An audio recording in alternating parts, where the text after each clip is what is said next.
It was a quiet spring morning in Lenawee County. This part of Michigan was a place where neighbors waved from tractors, working endlessly in the grasslands.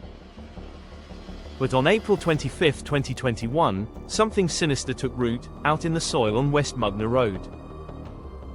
Dee Warner, a loving mother of 5, had suddenly disappeared. That morning, Dee's daughter Raquel had stopped by the house for their routine Sunday morning tea. She attempted to get a hold of Dee, but was greeted with an eerie silence. Noticing her cars were still there, she walked around the house hoping to make contact.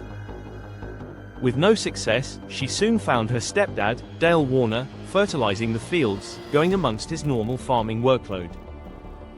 When questioned, he stated the last time he saw her was earlier that morning. Dee had allegedly fallen asleep the night prior, on the living room couch, sometime around midnight.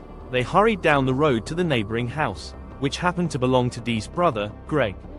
They laid out the details, which prompted the group to head back toward the Warner residence. Dee was someone respected, and relied upon, by neighbors and friends. From the Warner home, she helped oversee 3 thriving businesses. Beyond her role as a businesswoman, she was known as a vibrant, fun-loving mother whose devotion ran deep. She was known to always be in touch, especially in regards to her kids. For this reason alone, Dee's silence became loud. Both her brother and her daughter had internal alarms going off. As the trio stepped back into the house, their unease deepened. Trusting their instincts, they called law enforcement. The cops soon showed up, and started the process by getting Dale's statement. She's gone. She took all her bags, so somebody picked her up. So she's with someone somewhere. Do you know of anybody who? I don't. They called everybody that, like I figured she was with Zach with her son. Right. I don't know what else to do other than wait a day or so and see what. Sure. Dale explained to the police that he felt Dee must have left voluntarily, as she was sleeping on the couch when he began work earlier that morning. He acknowledged they had an argument the night prior, and that she had taken off after fights in the past. He also stated that the trio noticed her makeup bag, curling iron, and hairdryer were all missing. Also, there were tire tracks leading up to the door behind the location where Dee was asleep. There were 2 tracks that led up to the sliding glass door. Dale claimed that in the days leading up to her disappearance, Dee had been struggling mentally. He described her as being in a dark place, emotionally shaken by a recent verbal confrontation and fallout with a couple employees. Yesterday, last night, she was really upset. She was talking a lot of bad things as far as employees. One employee decided to quit. She was talking about killing herself, taking off leaving. He also was aware of a second phone, which Dee kept hidden. Dale believed she may have used this to orchestrate her escape, and stated he had no idea why she had it. Dee never knew he was aware of its existence. Finally, Dale claimed he had discovered Dee's wedding ring, which was left behind on his desk. This was an unsettling detail, noticed during his own preliminary search. As the search continued, not many people believed that Dee had left on her own accord. She just wouldn't do something like this, especially without consulting those closest. And perhaps most telling, she would never abandon her 9-year-old daughter, who happened to be away at a sleepover the night Dee vanished. Dale portrayed their marriage as harmonious, marked only by the occasional disagreement. He presented himself as a devoted husband, earnestly trying to do what was right. Though, when asked, Raquel painted a whole different picture of Dale and Dee's marriage. She stated that her mother had previously described it as extremely toxic. Dale allegedly stalked her, placed tracking devices on her car, and even controlled her finances. Dee had confided in friends, saying that she was planning to leave Dale, even going as far as to meet with a divorce attorney, just mere days before she vanished. Soon, the days turned into weeks, which turned into years. Slowly, the truth about Dee's disappearance began to surface, piece by chilling piece. The Lenawee County Sheriff's Office initiated the investigation by conducting extensive searches of the Warner property, deploying cadaver dogs and ground-penetrating radar. Despite their best efforts, no remains were found. This prompted the Michigan State Police, assisted by the FBI, to step in and lend their resources to the search. Over the next few years, investigators followed every lead. They brought Dale in multiple times for questioning, as well as even bringing in the employee they had the blowout with. Investigators uncovered that Dee had been involved in an extramarital affair. They quickly located the man, brought him to the station, and thoroughly interviewed him. After cross-checking timelines and verifying accounts, all alibis were holding firm. Surveillance footage from the Warner farm revealed that Dale was the only person present during the crucial hours surrounding Dee's disappearance. This was a detail that lingered uneasily in the minds of the local community. Whispers about Dale's demeanor grew louder, as he struck many as disturbingly detached. Rather than grief-stricken, he appeared indifferent, as if the gravity of his wife's absence didn't matter. In May of 2022, the investigation had stalled, and no new leads were in sight.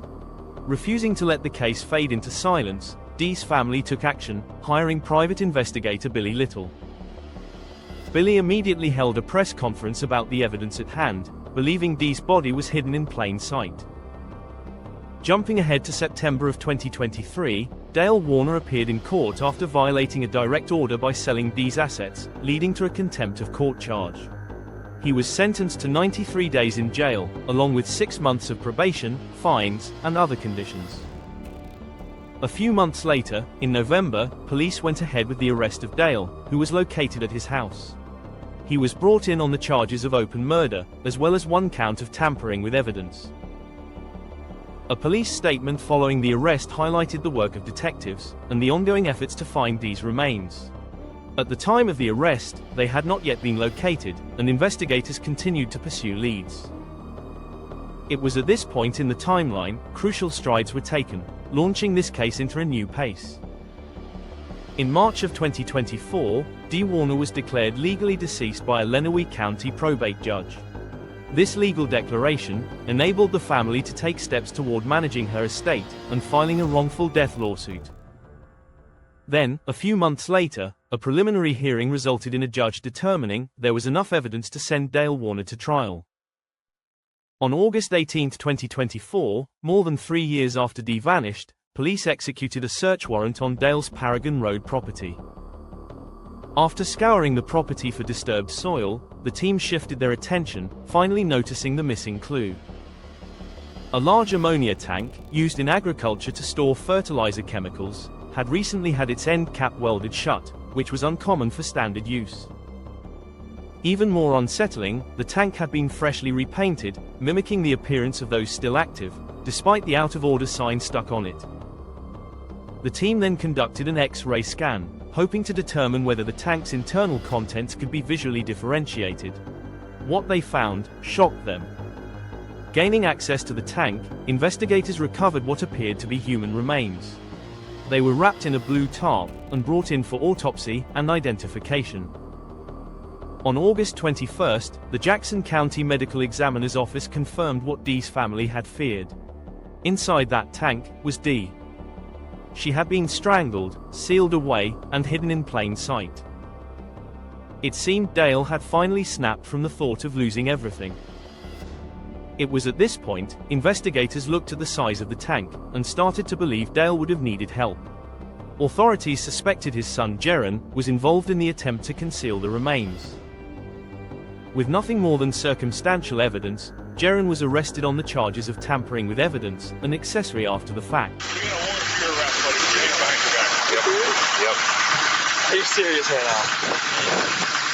I'll explain everything to you. Just give us a minute, okay?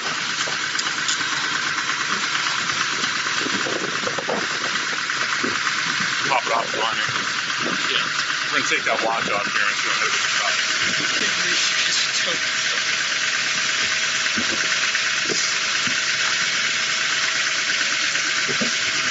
it. You probably hate me, and that's fine. I don't blame you, but I've always been truthful with you. And I told you that day that you knew certain things about that tank, and that it was the right thing to do to talk to me about it, right? And short of begging you, I've done everything I could possibly do to get you to talk to me. And unfortunately, you didn't want to do that, and now we're here, right? So essentially, you took actions after the homicide that you now know and should have known, likely, that it was after a crime occurred. I've been truthful with you. Your dad has put you in really shitty spots throughout this, and unfortunately you continue to let him to do that, and it's not a position I envy you for, that's for sure, but those are the cards you were dealt. But again, short of begging you, I've done everything I could for you to talk to me and explain this part of the story, and unfortunately you didn't want to do that.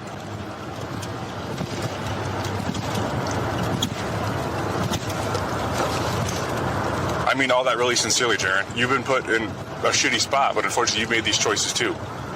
Soon, the charges were dropped, as authorities were unable to locate a witness, letting Jaron walk free. The family believes Dee was killed while she slept. Then, she was transported to the Paragon Road property. The CCTV depicts only Dale being in the immediate area, all whilst the disappearance of Dee. It's alleged that he strangled her the night prior, transporting her body using one of the tractors the very next morning. He then, allegedly, took the remains to a different property, one with no cameras nor witnesses, and sealed them inside a tank. Dale currently sits in jail, awaiting trial, which is set for January of 2026. A pre-trial hearing for the wrongful death lawsuit was supposed to take place August 25, 2025, but has since been postponed until September 22.